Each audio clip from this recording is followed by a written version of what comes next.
الحمد لله رب العالمين والصلاة والسلام على سيد المرسلين وعلى آله وأصحابه أجمعين أما بعد السلام عليكم ورحمة الله وبركاته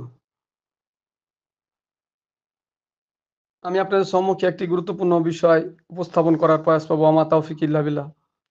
বিষয়টি হচ্ছে যে মুসলিম উম্মার বর্তমান সংকট। আজ আমি আপনাদের সামনে দাঁড়িয়ে একটি গভীর উদ্বেগ ও আকুল আবেদন নিয়ে আমাদের মুসলিম উম্মাহ আজ এক কঠিন সময়ের মধ্য দিয়ে যাচ্ছে। এই সংকটের মূলে রয়েছে আমাদের নিজেদের দুর্বলতা, আমাদের অভ্যন্তরীণ বিভেদ এবং সবচেয়ে বড় কথা আমাদের জীবন থেকে কোরআন ও সহিহ সুন্নাহর প্রকৃত অনুসরণের অনুপস্থিতি। আমি আজ আপনাদের সামনে এই বিষয়টি স্পষ্টভাবে তুলে ধরতে চাই, যাতে আমরা সবাই মিলে চিন্তা করি, আমাদের ভুলগুলো শুধরে নিই এবং একটি ঐক্যবদ্ধ ও শক্তিশালী জাতি হিসেবে নিজেদের প্রতিষ্ঠিত করি। বর্তমান পরিস্থিতি, আমরা কোথায় দাঁড়িয়ে আছি প্রিয় ভাই ও বোনেরা? আমাদের চারপাশে যদি আমরা তাকাই, তাহলে কি দেখতে পাই? আমরা কি দেখি? মুসলিম উম্মাহ আজ বিশ্বের বিভিন্ন প্রান্তে নির্যাতিত, অবহেলিত এবং লাঞ্ছিত, দুর্বল। কিন্তু এর জন্য কি শুধু বাইরের শত্রুদের দায়ী করা যায়? না, এর মূল কারণ আমাদের নিজেদের মধ্যে। আমরা নিজেরাই। আমরা দেখতে পাই কিছু স্বার্থান্বেষী রাজনৈতিক নেতা ও কুচক্রী ব্যক্তি মুসলিম, হিন্দু, ভারত, পাকিস্তান, ফিলিস্তিন, ইসরায়েল, বাংলাদেশের মতো বিষয়গুলোকে, ইরানের মতো বিষয়গুলোকে নিজেদের ফায়দা হাসিলের হাতিয়ার হিসেবে ব্যবহার করছে। তারা আমাদেরকে বলির পাঠা বানিয়ে নিজেদের স্বার্থ সিদ্ধি করছে। আর আমরা নিজেদের মধ্যে কলহে লিপ্ত, দলাদলিতে ব্যস্ত, নিজেদের তরিকা ও খানকার গৌরব নিয়ে আমরা মত্ত, আমরা গৌরব নিয়ে ব্যস্ত, উল্লাসিত।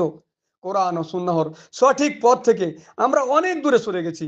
এই দুর্বলতার সুযোগ নিয়ে ওই স্বার্থ অন্বেষীরা আমাদেরকে শোষণ করছে আর করতেই থাকবে যতদিন না আমরা নিজেদের সংশোধন করি। আমাদের দুর্বলতার মূল কারণ, আমাদের এই করুণ অবস্থার জন্য দায়ী আমাদের অভ্যন্তরীণ দ্বন্দ্ব ও কলহ, বিদ্বেষ।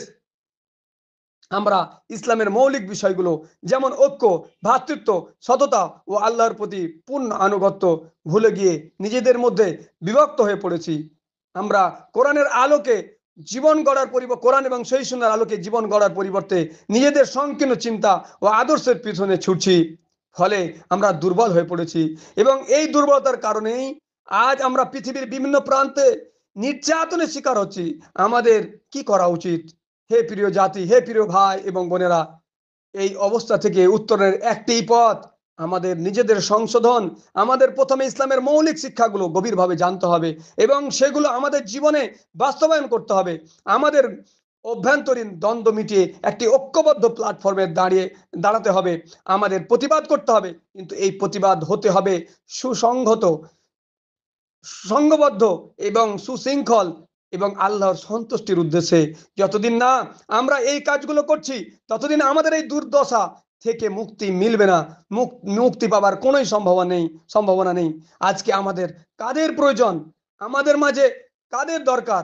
আজ আমরা প্রশ্ন করি, কোথায় সেই মুসলিম ব্যক্তিত্ব যারা জাতির জন্য নিজের জীবন উৎসর্গ করতে প্রস্তুত? কোথায় সেই যুবক যারা বিশুদ্ধ ইমান নিয়ে আল্লাহর পথে নিজেদের জান মাল দিতে প্রস্তুত? কোথায় সেই বীর মুজাহিদ যারা বাতিলের বিরুদ্ধে দাঁড়াতে ভয় পায় না, যাদের মাথা কেবল আল্লাহর সামনে নত হয়? কোথায় সেই মুসলিম যারা নবী সাল্লাল্লাহু আলাইহি সাল্লাম এর সুন্নাহ ও সাহাবীদের আদর্শে জীবন গড়তে চায়? সেই সব মেধাবী, বিবেকবান ও ত্যাগী মুসলমানদের আজ আমাদের বড়ই প্রয়োজন। আমরা তাদের অভাব অনুভব করছি। প্রিয় ভাই এবং বোনেরা, আমি জানি না এই জাতি কবে বুঝবে, কে তাদের বুঝাবে বা কে তাদের নেতৃত্ব দেবে, কিন্তু আমি এতটুকু জানি, আল্লাহই সর্বজ্ঞ, সর্বশক্তিমান। তিনি ভালো জানেন কবে তিনি আমাদের জন্য সেই নেতৃত্ব ও শক্তি পাঠাবেন। আমি কেবল আল্লাহর কাছে দোয়া করি, তিনি আমাদেরকে ফিতনার কবল থেকে রক্ষা করুন, আমাদের হৃদয়ে ঐক্য ও ইমানের আলো জ্বালিয়ে দিন এবং আমাদের সঠিক পথে পরিচালিত করুন। আমিন। আরো গুরুত্বপূর্ণ বিষয় হচ্ছে, যদি আমরা আমরা যদি ইসলামকে ভালোভাবে জানতাম, সাহাবীদের ত্যাগ তিতিক্ষা, ইসলামে তাদের অবদান সম্পর্কে যদি আমরা জানতে পারতাম, তাহলে অবশ্যই আমরা সেখান থেকে শিক্ষা অর্জন করতে পারতাম। কিন্তু আজকে তারা আমাদের মডেল নয়। নবী সাল্লাল্লাহু আলাইহি সাল্লামকে আমরা মডেল বানাইনি, তার সাহাবীদেরকে আমরা মডেল বানাইনি। আমাদের সালফে সালেহিন যারা তাদের তাদের যে মানে ইসলামের যে অনুসরণ, ইসলামের প্রতি যে আনুগত্য, সেই ছাপ আমাদেরকে আজকে ছেড়ে গেছেন, কিন্তু সেগুলো সম্পর্কে আমরা অবগত নই। আসুন আমরা জানি কিছু গুরুত্বপূর্ণ ঘটনা। প্রিয় ভাই এবং বোনেরা, সাহাবীদের জীবন থেকে ত্যাগ এবং অবদানের কিছু অসাধারণ ঘটনা আপনাদের কাছে তুলে ধরবো। এক নম্বর হচ্ছে হযরত বিলাল রাদিয়াল্লাহু আনহু এর অটল ঈমান ও তার ত্যাগের ঘটনা। বিলাল রাদিয়াল্লাহু আনহু ছিলেন একজন কৃতদাস। ইসলাম গ্রহণের পর তার মনিব উমাইয়া ইবনে খালাফ তাকে নির্মম নির্যাতন শুরু করে। তাকে মক্কার জ্বলন্ত বালির উপর শুয়ে বুকে ভারী পাথর চাপিয়ে দেওয়া হতো এবং বলা হতো, ইসলাম ত্যাগ করো, ইসলাম ছেড়ে দাও। কিন্তু তিনি প্রতিবারই বলতেন, আহাদ আহাদ, আল্লাহ এক, আল্লাহ এক। তার এই অটল ইমানের কারণে নবীজি সাল্লাল্লাহু আলাইহি সাল্লাম এর নির্দেশে হযরত আবু বকর রাদিয়াল্লাহু আনহু তাকে ক্রয় করে মুক্ত করে দেন। তিনি প্রথম মুয়াজ্জিন হিসাবে ইসলামের ইতিহাসে অমর হয়ে আছেন। তার কণ্ঠে আজানের ধ্বনি মুসলিম উম্মার জন্য একটি প্রতীক হয়ে উঠেছিল। কোথায় সেই বিলাল, যিনি জ্বলন্ত বালিতে শুয়েও ঈমান ছাড়েননি? আজ আমাদের মাঝে কি এমন ত্যাগের আদর্শ ফিরে আসতে পারে না? দ্বিতীয়ত, যদি আমরা তাকাই, হযরত আবু বকর রাদিয়াল্লাহু আনহু এর অকণ্ঠ অবদান অবদান অনুদান ও নেতৃত্বের ঘটনা। তাবুকের যুদ্ধের সময় নবীজি সাল্লাল্লাহু আলাইহি সাল্লাম সাহাবীদেরকে আল্লাহর পথে দান করার আহ্বান জানান। হযরত আবু বকর রাদিয়াল্লাহু আনহু তার সমস্ত ধন সম্পদ, জিনিসপত্র, টাকা কড়ি সবকিছু নিয়ে এসে নবীজি সাল্লাল্লাহু আলাইহি সাল্লাম এর পায়ের কাছে রেখে বললেন, আমি আমার পরিবারের জন্য শুধু আল্লাহ ও তার রাসূলকে রেখে এসেছি। এই ত্যাগ দেখে নবী সাল্লাল্লাহু আলাইহি সাল্লাম তার প্রশংসা করলেন। তিনি প্রথম খলিফা হিসাবে ইসলামের ভিত শক্ত করেন এবং বিদ্রোহীদের দমন করে মুসলিম উম্মাহকে ঐক্যবদ্ধ রাখেন। আবু বকরের মতো কি আমরা কাজ আমরা আবু বকর রাদিয়াল্লাহু আনহু এর মতো কি আমরা আজ সম্পদ ত্যাগ করে আল্লাহর পথে এগিয়ে যেতে পারি না? অবশ্যই পারি। কিন্তু কোথায় সেই ঈমান আমাদের? তিনি আমাদের শিখিয়েছেন ঈমানই সবচেয়ে বড় সম্পদ। এছাড়াও যদি আমরা লক্ষ্য করি, হযরত সুমাইয়া রাদিয়াল্লাহু আনহা এর শাহাদাত, প্রথম শহীদ তিনি ছিলেন, তিনি। তো হযরত সুমাইয়া রাদিয়াল্লাহু আনহা ছিলেন ইসলামের প্রথম শহীদ। তিনি তার স্বামী হযরত ইয়াসির রাদিয়াল্লাহু আনহু ও তার ছেলে হযরত আম্মার রাদিয়াল্লাহু আনহু ইসলাম গ্রহণ করার পর কুরাইশদের হাতে নির্মম নির্যাতনের শিকার হন। আবু জেহেল তাকে বর্ষা দিয়ে আঘাত করে হত্যা করে। মৃত্যুর আগ পর্যন্ত তিনি ইসলাম ত্যাগ করতে অস্বীকার করেন, ইসলাম ত্যাগ করেননি। তার এই ত্যাগ ইসলামের প্রথম দিনগুলোতে মুসলিমদের জন্য একটি উজ্জ্বল আদর্শ হয়ে ওঠে। তিনি প্রমাণ করেন যে নারী পুরুষ সবাই ইমানের জন্য জীবন দিতে, ইমানের জন্য, ইসলামের জন্য, আল্লাহ এবং তার রাসূলের জন্য জীবন দিতে পারে। তারপরে কি আরেকটি গুরুত্বপূর্ণ বিষয় হচ্ছে যে আমরা যেটা বলতে চাই এখান থেকে যে শিক্ষা, সেটা হচ্ছে কি, সুমাইয়ার মতো মায়েরা কোথায়, আজ কোথায়, যারা ইমানের জন্য শাহাদাত বরণ করেছিলেন? তার রক্ত আমাদের জন্য একটি চিরন্তন বার্তা বহন করে, চিরন্তন বার্তা, একটা শিক্ষণীয় বিষয় রয়েছে। তাছাড়া আমরা যদি লক্ষ্য করি, হযরত ওমর রাদিয়াল্লাহু আনহু এর সাহস এবং ন্যায় পরায়ণতা আর ঘটনা। হযরত ওমর রাদিয়াল্লাহু আনহু ইসলাম গ্রহণের পর মক্কার কাফিরদের সামনে দাঁড়িয়ে বলেছিলেন, যে আমার পথে বাধা হবে আমি তার মুখোমুখি হব। তিনি প্রকাশ্যে কাবার সামনে নামাজ পড়েন। যখন অন্যান্যরা ভয়ে লুকিয়ে পড়তেন, খলিফা হয়েও তিনি একটি পুরনো চাদর গায়ে দিয়ে রাতে জনগণের খোঁজ খবর নিতেন। তার শাসন আমলে ইসলাম বিশাল অঞ্চলে ছড়িয়ে পড়ে এবং তিনি ন্যায় বিচারের এক অতুলনীয় দৃষ্টান্ত স্থাপন করেন। উমারের মতো সাহসী সন্তান আজ কোথায়, যিনি বাতিলের বিরুদ্ধে দাঁড়িয়ে কখনো মাথা নত করেননি? তার জীবন আমাদের তার জীবন আমাদের শক্তির উৎস।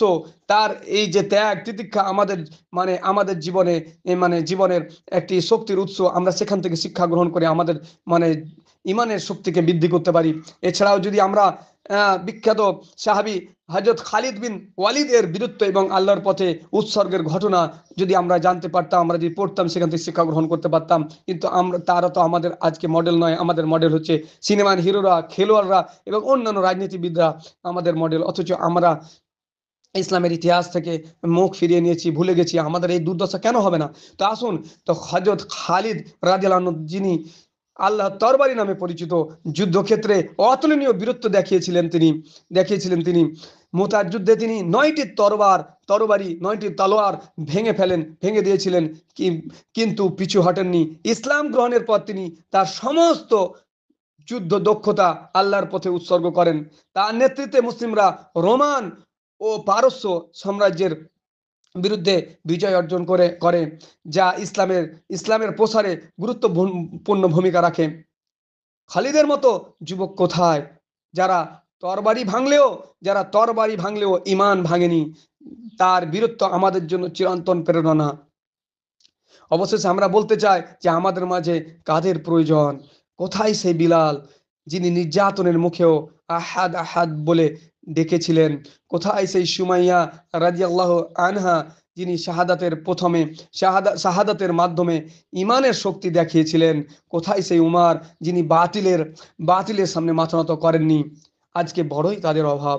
আজকে আমাদের মধ্যে সেই সাহাবীদের আদর্শ, সেই ধরনের ইমান তৈরি করতে হবে। যদি না তাদের মতো ইমান আনি, তাহলে শুধুমাত্র তোতা পাখির বুলি আওড়ানোই হবে, আর মেসেজ করা হবে এদিক ওদিক, আর একে ওকে দোষারোপ করা হবে। কিন্তু আমাদের নিজেদের ইমানই দুর্বলতার কারণেই আমাদের উপরে যত নির্যাতন পৃথিবীব্যাপী চলছে। ভারতবর্ষ তথা পৃথিবীর বিভিন্ন প্রান্তে, আপনার ফিলিস্তিনের মুসলিমদের, সিরিয়ার মুসলিমদের, আফগানিস্তানের, মায়ানমার এবং বাংলাদেশের সমস্ত জায়গাতেই আজকে মুসলিম মরছে, তাদেরকে মারা হচ্ছে, নির্যাতন করা হচ্ছে। অন্য জাতির প্রতি তাদের তেমন বিদ্বেষ না থাকলেও শুধুমাত্র ইসলামের সঙ্গে শত্রুতা। কিন্তু ইসলাম যে সত্য দিন, আল্লাহর পক্ষ দিন, এবং মুসলিম যে এই ধরনের নির্যাতনের শিকার হবে, এই বিষয়গুলো আমরা যদি পড়তাম, জানতাম, আমাদের করণীয়গুলো আমরা বুঝতে পারতাম, তাহলে আমরা এক প্ল্যাটফর্মে এসে সমবদ্ধ হয়ে, ঐক্যবদ্ধ হয়ে কাজ করতে পারতাম। আসুন আমরা এগিয়ে আসি, ইসলামের সঠিক জ্ঞান অর্জন করি, সে জীবনযাপন করি, আমরা ঐক্যবদ্ধ হয়ে কাজ করি, আমার বিচ্ছিন্নতাকে দূরে রাখি। জামাতের উপরে আল্লাহর ঐক্য আছে এবং বিচ্ছিন্নতার উপরে আল্লাহর লানত আছে। অতএব আল্লাহ আমাদেরকে সেই বুঝ দান করুন এবং সঠিকভাবে ইমানের সাথে জীবনযাপন করার এবং একই সঙ্গে বসবাস করার, একসঙ্গে ভাবার, একই হৃদয় হিসেবে থাকার তৌফিক দান করুন। আমিন। আসসালামু আলাইকুম ওয়া রাহমাতুল্লাহি ওয়া বারাকাতুহু।